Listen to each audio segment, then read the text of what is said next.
Hello friends, तो आज हम पढ़ेंगे कंजक्शन। कंजक्शन ये बहुत ही कंजक्शन ज़रूरत होता है क्योंकि इससे हम बहुत लंबे सेंटेंसेस बना सकते हैं। और लंबे सेंटेंसेस बनाना ज़रूरी तो नहीं, लेकिन आप लोगों ने कहीं कहीं देखा होगा कि एक पैराग्राफ का एक ही सेंटेंस होता है। तो ये सब संभव तभी हो सकता है जब आप कंजक्शन अच्छे से समझे होंगे, पढ़े होंगे। तो सबसे पहले हम देखेंगे कि इसकी डिफिनेशन क्या होती है और इसके कितने प्रकार होते हैं और कुछ एग्जांपल्स। तो देखते हैं इसका एग्जांपल, सॉरी, परिभाषा। तो ये कंजंक्शन की परिभाषा है। एक कंजंक्शन इज ए वर्ड। आपको इसको रटना नहीं है, समझना है कि कैसे किसी भी चीज़ का परिभाषा लिखना होगा तो हम उसे कितना रटेंगे, कितना ध्यान में रखेंगे, कितना रट रट के। तो इसलिए हमको रटने से अच्छा समझना है। तो देखिए, एक conjunction is a word. Conjunction एक ऐसा शब्द है दैट ज्वाइंस, जो ज्वाइन करता है, मतलब जोड़ता है टू वर्ड्स को ज्वाइन करता है, फ्रेज को ज्वाइन करता है और क्लॉज को ज्वाइन करता है।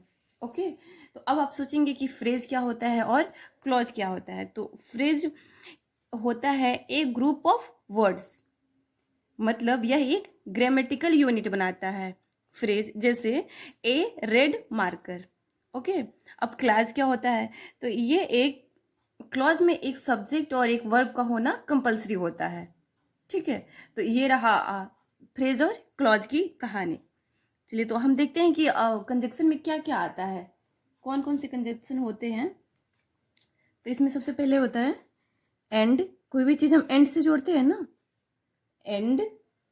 तो कंजंक्शन एक वर्ड के भी होते हैं, दो वर्ड के भी होते हैं और थ्री वर्ड्स के भी होते हैं। तो एक वर्ड में देख लीजिए and, but, so, although, as if, so that, etc। तो बहुत सारा कंजंक्शन होते हैं। तो हम इसका देखते हैं कि यूज कहाँ होता है, एक उदाहरण से देख लेते हैं। फॉर एग्जाम्पल देखिए, तो एग्जाम्पल है I eat bread and butter for breakfast. ठीक है, तो यहाँ पे ब्रेड और बटर को एंड से जोड़ा गया है। हम ऐसे भी कह सकते हैं कि आई ईट ब्रेड, आई ईट ब्रेकफास्ट। तो ये दो सेंटेंसेज हो गया, लेकिन अगर दो सेंटेंसेस को एक सेंटेंस में जोड़ना हो तो हम इसको एंड के साथ जोड़ सकते हैं। तो यही हमारा कंजंक्शन का काम होता है। तो मैं उम्मीद करती हूँ कि इसका क्या काम होता है आप समझ गए होंगे, है ना। अच्छा, जब जोड़ने से पहले कमा का चिन्ह जरूर लगाते हैं। अब ये सेंटेंस देखिए, दूसरा एग्जाम्पल है he is cleverer than I am. ठीक है, तो आप यहाँ पे दो सेंटेंसेस को जोड़ रहा है ना, लेकिन ये दो सेंटेंसेस नहीं है, ये क्लॉज को जोड़ रहा है। ये हम लोग पढ़े थे, या तो ये वर्ड्स को जोड़ता है, क्लॉज को जोड़ता है, या फ्रेज को जोड़ता है। तो यहाँ पे ये क्या जोड़ रहा है, क्लॉज को जोड़ता है। तो दो क्लॉज, तो एक क्लॉज दो प्रकार का होता है, एक डिपेंडेंट क्लॉज और एक इंडिपेंडेंट क्लॉज। तो ही इज क्लेवरर, तो वह चालाक है, इतना तो इसका अर्थ निकल रहा है ना। तो ये क्या है, इंडिपेंडेंट है, ये तो किसी पे डिपेंडेंट नहीं, अगर इतना भी रहे तो काम चल सकता है। बट आई एम क्या है, डिपेंडेंट क्लास है, क्योंकि यहाँ पे इसकी सेंस पूरा नहीं हो रहा है, तो ये डिपेंडेंट है। तो ये दोनों को, क्लॉज को कौन सा जोड़ रहा है, ये कंजंक्शन देन जोड़ रहा है। तो ये हम जैसे एग्जाम्पल में पढ़े थे कि क्लॉज को भी जोड़ता है, फ्रेज को भी जोड़ता है। तो ये हो गया हमारा सेंटेंसेस को जोड़ना और ये हो गया हमारा क्लॉज को जोड़ना। अब हम देखेंगे कि टाइप ऑफ कंजंक्शन कितने प्रकार के होते हैं। टाइप ऑफ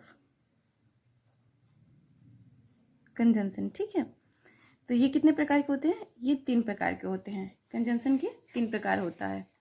पहला होता है, यहाँ पे लिख लेते हैं हम, तो थ्री टाइप्स हो गया, कोऑर्डिनेटिंग कंजंक्शन, सबऑर्डिनेटिंग कंजंक्शन और कोरिलेटिव कंजंक्शन। ठीक है, तो ये हमारा हो गया तीन प्रकार। अब हम देखेंगे कि कोऑर्डिनेटिंग कंजंक्शन में इसका इसका भी डिफिनेशन पढ़ लेते हैं और इसमें कौन कौन सा इसमें कंजंक्शन यूज होता है वो हम देखेंगे। तो सबसे पहले हम पहला देख लेंगे।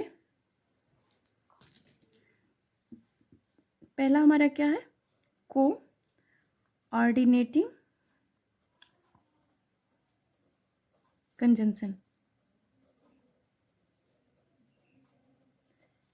इसमें कौन कौन सा कंजंक्शन यूज होता है वो हम देखेंगे। तो चलिए देखते हैं पहले इसकी डिफिनेशन। तो कोऑर्डिनेटिंग कंजंक्शन का डिफिनेशन देखिए, a coordinating conjunction connect two words, phrases और क्लॉज। इतना तो हम कंजक्शन का जब डिफिनेशन पढ़े थे तो इतना आया था। तो अब इसमें अलग क्या है, क्योंकि कोऑर्डिनेटिंग है तो इसमें अलग है, दैट आर ग्रामेटिकली इक्वल। ये हमारा सबसे अलग है, क्योंकि इतना तो हम लोग कंजक्शन का जब डिफिनेशन पढ़े थे तो उसमें पढ़ ही लिए थे कि कनेक्ट टू वर्ड्स, फ्रेज और क्लॉज ये सब ऐड करता है, कनेक्ट करता है, ज्वाइन करता है। बट इसमें अलग ये है कि दैट आर ग्रामेटिकली इक्वल, जो इक्वल होगा ग्रामेटिकली उसी को ये कनेक्ट करेगा। तो इसमें कौन कौन सा शब्द आएगा, इसमें हम एक ट्रिक भी बताएंगे आपको। इसमें देखिए आता है फॉर एंड नॉर, इसमें आता है फॉर एंड नॉर, बट और येट शो। ठीक है, तो ये कितना हो गया, 7 हो गया, 1 2 3 4 5 6 7। तब इसको याद हम कैसे करेंगे, तो इसका एक फैन बॉयज, ये इसका ट्रिक है। आप फैन बॉयज को याद रखेंगे तो आपको समझ में आ जाएगा कि कोऑर्डिनेटिंग कंजक्शन में कौन कौन से कंजक्शन यूज होते हैं। FANBOYS, क्लियर, सबका एक एक वर्ड उठा के मैंने एक ट्रिक बना दिया है। तो इससे आप लोग को समझ में आ जाएगा कि इसमें आते, इसमें बस 7 ही होते हैं, तो वैसे भी आप याद कर सकते हैं इसको। तो इसका उदाहरण हम देख लेते हैं कि इसका उदाहरण क्या होगा।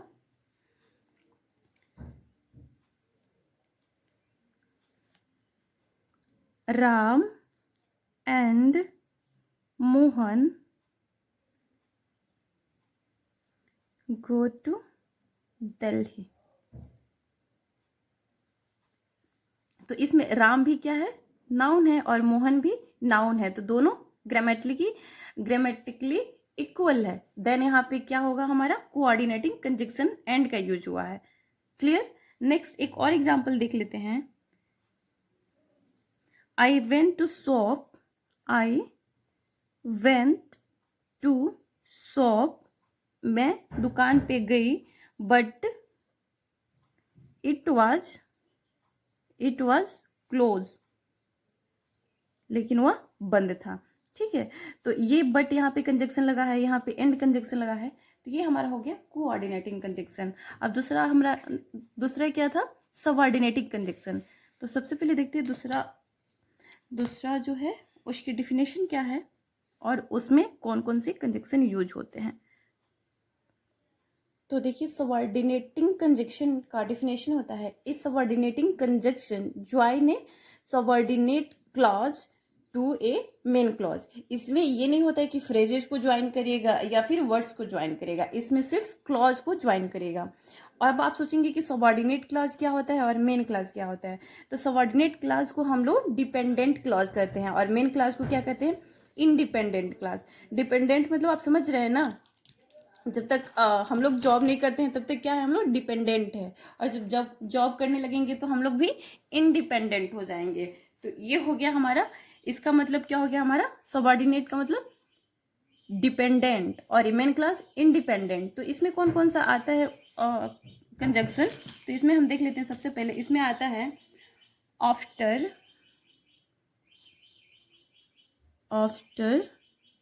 इसमें बहुत सारे कंजंक्शन आते हैं, जैसे हो गया after, before, because, by the time. इसमें 1 वर्ड, 2 वर्ड या 3 वर्ड्स का भी आ सकते हैं। ठीक है, अच्छा एक बात हम लोग ध्यान रखते हैं कि जो हम लोग कोऑर्डिनेट कंजंक्शन पढ़े थे उसमें जो कंजंक्शन लग रहा था वो ऑलवेज बीच में लग रहा था। क्या हो रहा था, बीच में लग रहा था। बट सबऑर्डिनेट कंजंक्शन में क्या होगा, बीच में भी लग सकता है और पहले भी आ सकता है। जैसे आफ्टर अगर यूज होगा दो क्लॉज को जोड़ने के लिए तो हमेशा बीच में रहेगा या फिर पहले भी आ जाएगा। अभी आपको ऐसे थोड़ा सा समझ में आया होगा, अभी मैं उदाहरण के माध्यम से आपको और भी बता रही हूँ। ठीक है, तो फॉर एग्जाम्पल देखिए, तो एग्जाम्पल देख लीजिए, I store my book after क्या हो गया, हमारा कंजक्शन हो गया, हैविंग ब्रेकफास्ट। ठीक है, अब यहाँ पे तो कंजक्शन बीच में आ गया, बट एक सेंटेंस और देखिए, नाउ दैट, ये कंजक्शन है। Okay, now that I have found you, I won't let you go. अब तक मैं तुम्हें अब जब मैं तुम्हें पा गया हूँ मैं तुम्हें जाने नहीं दूंगा। Now that I have found you, अब जब मैं तुम्हें पा गया हूँ, I won't let you go, मैं तुम्हें जाने नहीं दूंगा। ओके, अब ये तो हो गया हमारा पहले कंजक्शन यूज हो गया, ये हो गया हमारा बीच में कंजक्शन यूज। ठीक है, अब एक और देख लीजिए sentences. You will not succeed, आप सक्सीड नहीं होंगे अनलेस यू वर्क हार्ड, आप तब तक सफल नहीं होंगे जब तक आप हार्ड वर्क नहीं करेंगे। तो यहाँ पे क्या हो गया हमारा अनलेस अनटिल, ये हमारा भी कंजक्शन है, ये बीच में आया। तो हम सबऑर्डिनेटिव कंजक्शन पढ़ लिए। अब थर्ड हमारा है कोरिलेटिव कंजक्शन, चलिए वो देखते हैं हम। कोरिलेटिव कंजक्शन, ठीक है, तो कोरिलेटिव कंजक्शन का देखिए डिफिनेशन। कोरिलेटिव कंजक्शन ज्वाइन या फिर इट्स ज्वाइन वर्ड्स, फ्रेजेस और clause that carry equal importance, क्या equal importance in a sentence. Okay, it's join words, phrase, clause, ये तो कंजक्शन कर ही रहा है अपना काम, बट इसमें स्पेशल क्या है, क्योंकि कोरिलेटिव है, ये रिलेट कर रहा है। ठीक है, तो ये carry equal importance to a sentence. तो इसमें क्या क्या आएगा एक बार हम लोग देख लेते हैं।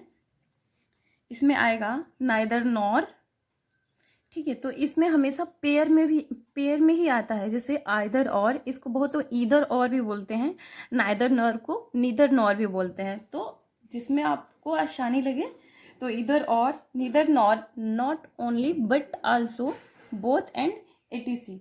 तो इसका हम उदाहरण देख लेते हैं कि हम कैसे इसको, इसका एग्जाम्पल क्या होगा।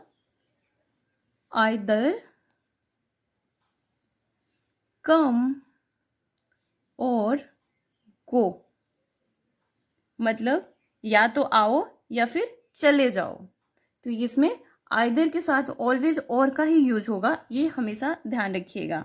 ठीक है, neither Ram nor Mohan is in the room, मैंने क्या बोला, neither Ram nor Mohan is in the room. न राम और न ही मोहन रूम में है, दोनों में से कोई नहीं। I am not only a teacher but also a trainer, not only के साथ बट ऑल्सो ही यूज होगा। ठीक है, आई एम, मैं एक टीचर ही नहीं बल्कि एक ट्रेनर भी हूँ। तो ये रहा हमारा कोरिलेटिव कंजक्शन का कुछ उदाहरण। मैं उम्मीद करती हूँ कि आपको समझ में आया होगा। फिर एक बार हम लोग देख लेते हैं कि हम लोग क्या क्या पढ़े, जैसे कि हर एक वीडियो में करते हैं। तो सबसे पहले हम कंजक्शन का डिफिनेशन पढ़े, कंजक्शन के प्रकार पढ़े, और एक एक करके कंजक्शन का कौन कौन सा कंजक्शन कब यूज होगा ये पढ़े, कुछ उदाहरण भी देखिए। तो मैं उम्मीद करती हूँ कि आपको कंजक्शन वाला वीडियो अच्छे से समझ में आया होगा। Okay, bye bye.